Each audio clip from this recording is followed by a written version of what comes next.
Mengapa orang Yahudi tak menerima Nabi Muhammad SAW sebagai Nabi terakhir? Ada buku yang amat sangat baik, judulnya Tarikh Ad-Diyanah Al-Yahudiyah, sejarah agama Yahudi.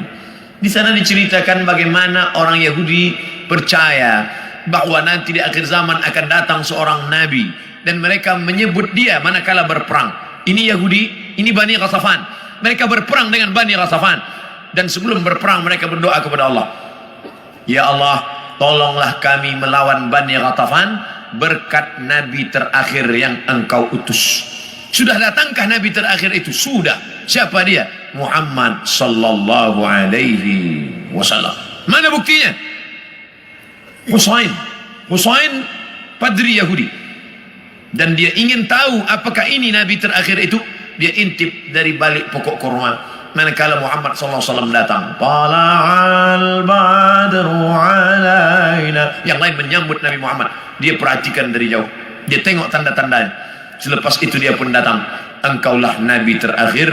Asyhadu an la ilaha illallah wa asyhadu anna Muhammadan Rasulullah. Selepas itu Nabi robah nama dia menjadi Abdullah bin Salam. Dia pun masuk ke rumah Nabi.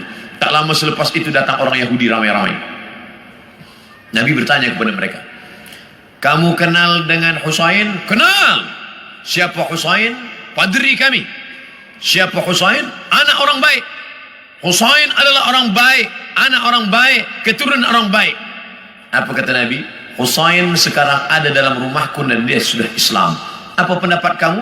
Husain orang paling jahat, anak paling jahat, datuk nenek moyangnya orang jahat, dan dia adalah paling jahat di dunia. Kenapa Husain masuk Islam? Kenapa mereka tidak? Karena Husain melepaskan dari segala kepentingan.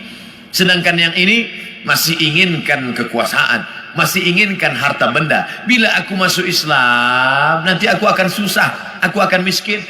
Alladzina atainahumul kitab, mereka yang kami berikan Taurat dan Injil, ya'rifunahu kama ya'rifuna abna'ahum. Mereka mengenal Muhammad SAW sebagaimana mereka mengenal anak kandung mereka sendiri.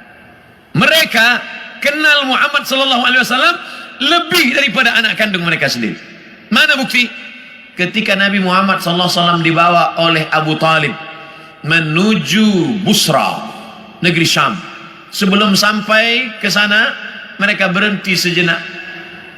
Lalu Bahira keluar. Bahira keluar daripada tempat suci. Bahira seumur hidup tak pernah keluar, dia hanya beribadah saja. Tapi hari itu Bahira datang. Apa kata Bahira? Bertanya kepada Abu Talib, ya rajul, wahai lelaki, siapa anak kecil ini? Kata Abu Talib, ini anakku, hadha ibni. Kata Bahira, kalau betul kitab yang kubaca, ini bukan anakmu. Anak ini yatim, ayahnya dah mati sebelum dia lahir. Kenapa? Karena 3 tanda aku tengok. Pokok kayu bersujud, batu-batu bersujud, dan ada awan yang dari tadi menaungi dia. Tersenyum Abu Talib, ini memang bukan anakku, ini adalah anak saudaraku. Karena orang biasa berkata anak saudara itu anak kita juga. Anak saudara, anak kita. Rumah saudara, rumah kita. Tapi bini dia bukan bini kita. Begitulah Bahira tahu bahwa ini anak ayahnya sudah meninggal. Itulah yang ditulis dalam syair Al-Barzanji. Walamma tamma min hamlihi, ketika hamilnya sempurna, syahrani 2 bulan, ala ashhuril aqwalil marwiyah, menurut hitungan bulan qamariyah, tufiya bil madinatil munawwarati abuhu Abdullah, meninggal ayahnya Abdullah 2 bulan. Kenapa mereka tahu?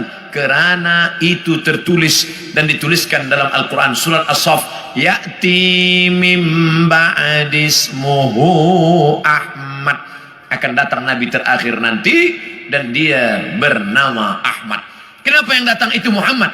Muhammad masyhur di bumi, Ahmad masyhur di antara malaikat. Ahmad dia, Muhammad dia, Toha dia, Yasin dia, Al-Fatih dia, Al-Khatim dia. Al-Fatihu lima ughliq wal khatimu lima sabaq, nasirul haqqi bil haqq, yahdi ila siratikal mustaqim. Dialah Al-Aqib, dialah Al-Hashir, huwa Ahmad, huwa Muhammad, huwa Taha, huwa Yasin, huwa Khatim, huwa Al-Fatih, huwa Al-Aqib, huwa Al-Hashir, huwa Al-Hami.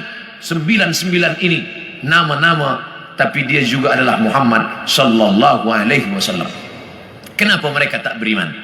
Karena mereka berkeyakinan yang datang itu keturunan Ibrahim, tapi dari jalan nasab Ishak. Ibrahim punya anak Ishak, Ishak punya anak Yakub. Yakub, nama lain daripada Yakub, Israel. Maka anak cucu Yakub disebut dengan Bani Israel. Yakub punya anak Yusuf, Yusuf punya saudara lelaki bernama Yahuza. Cucu cicit keturunan Yahuza disebut dengan Yahudi. Mereka ingin Nabi terakhir itu keturunan Ishak, Yakub, Yahuza. Sedangkan yang lahir terakhir ini Muhammad SAW, anak Abdullah, anak Abdul Muttalib, anak Hashim, anak Abdi Manaf, anak Qusay. Qusay lah yang membina Darun Nadwah di kota Makkah Al-Mukarramah. Cucu cicit keturunan daripada Adnan, Adnan keturunan daripada Ismail, Ismail anak daripada Ibrahim alaihissalam. Falamma ja'ahum ma arafu, ketika mereka didatangi, ketika datang orang yang mereka kenal itu, kafaru bih, mereka pun kafir dan ingkar. Padahal beza mereka hanya dua simpang saja, satu simpang Ishak, satu simpang Ismail.